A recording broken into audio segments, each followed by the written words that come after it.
Dari Muratara dilaporkan harga BBM jenis Pertalite yang dijual eceran di warung-warung di Desa Biaro Lama, Kecamatan Karangdapo, Kabupaten Muratara mencapai 12.000 per liternya. Para pengecer terpaksa menjual mahal karena harga beli Pertalite yang mahal. Harga bahan bakar minyak BBM jenis Pertalite yang dijual eceran di warung-warung di Desa Biaro Lama, Kecamatan Karangdapo, Kabupaten Musirawas Utara mencapai 12.000 per liternya.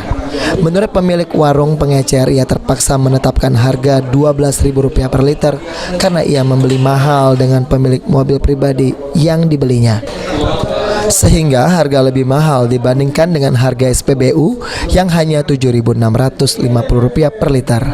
Pengecer Pertalite mengaku saat ini untuk mendapatkan minyak Pertalite susah karena akibat naiknya harga Pertamax dan ada larangan membeli Pertalite dengan jerigen, menjadi penyebab mahalnya minyak Pertalite di desanya. Opos yang mahal.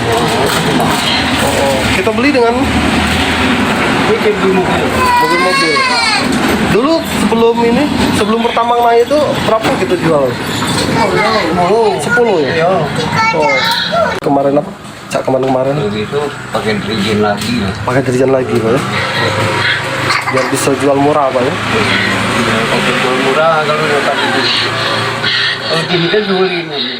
Pengecer berharap harga Pertamax bisa kembali normal dan pengecer bisa membeli Pertalite dengan jerigen di SPBU sehingga pengecer dapat menjual harga Pertalite dengan warga. Adi Aryan, Zapal TV.